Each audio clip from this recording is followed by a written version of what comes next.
Hi అండి, welcome back to my channel. ఈరోజు వీడియోలో సేమియా పాయసం చిక్కబడకుండా పర్ఫెక్ట్ కొలతలతో ఎలా చేయాలో చూపిస్తాను. ఈ వీడియోలో చెప్పినట్టు మీరు కొలతలు యూజ్ చేసి చేశారంటే సేమియా పాయసం మీకు కూడా పర్ఫెక్ట్గా వస్తుంది. ఈ పాయసాన్ని మనం ఏ పూజ చేసినప్పుడైనా చేసుకుని దేవునికి పెట్టచ్చు. ఈ కమ్మనైన సేమియా పాయసం తయారీ విధానాన్ని ఇప్పుడు చూసేద్దాం. స్టవ్ ఆన్ చేసి ఇత్తడి బౌల్ని పెట్టుకోండి. ఈ ప్లేస్లో మీరు కడాయిని కూడా పెట్టుకోవచ్చు. ఇప్పుడు ఇందులో 2 టీ స్పూన్ల నెయ్యిని వేసి కొద్దిగా వేడి చేయండి. నెయ్యి వేడిన తర్వాత పావు కప్పు వరకు డ్రై ఫ్రూట్స్ని వేసుకోండి. డ్రై ఫ్రూట్స్ మీకు నచ్చినవి వేసుకోవచ్చు. నేను జీడిపప్పు, కిస్మిస్, బాదంని వేసుకున్నాను. ఈ విధంగా కొద్దిగా కలర్ చేంజ్ అయిన తర్వాత వీటిని సైడ్ని తీసుకు పెట్టుకోండి. ఇప్పుడు అదే బౌల్లో 1 కప్ సేమియాని వేసుకోండి. సేమియాని లో ఫ్లేమ్లో దోరగా వేయించుకోండి. కొద్దిగా కలర్ చేంజ్ అయ్యాక అంటే గోల్డెన్ బ్రౌన్ కలర్లోకి వచ్చేటప్పుడు వీటిని ఒక సైడ్ని పెట్టుకోండి. ఇప్పుడు ఒక బౌల్ని పెట్టుకొని ఇందులో మనం సేమియాకి కన్సిస్టెన్సీ తగ్గట్టు వాటర్ ప్లస్ మిల్క్ని ఎలా వేయాలో చూపిస్తాను.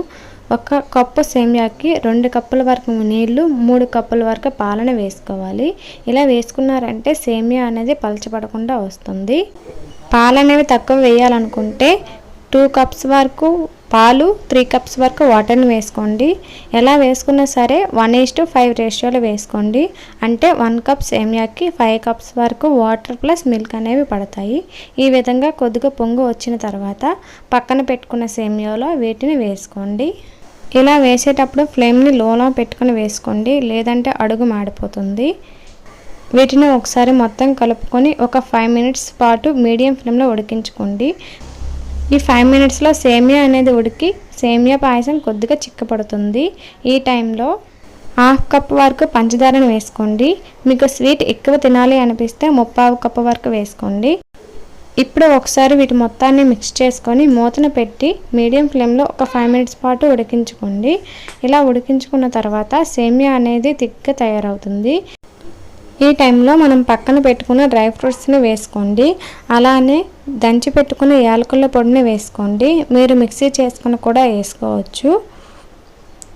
చివరగా కొద్దిగా కుంకుమ పువ్వును వేసుకోండి. ఇది కంప్లీట్లీ ఆప్షనల్ అండి, మీకు అవైలబిలిటీలో ఉంటే వేసుకోండి.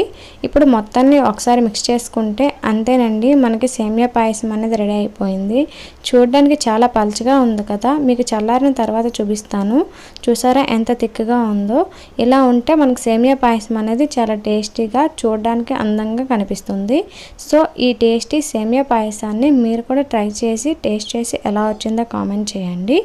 మీరు మన ఛానల్ని ఫస్ట్ టైం చూసినట్టయితే వెంటనే సబ్స్క్రైబ్ చేసుకోండి. Thank you so much for watching this video.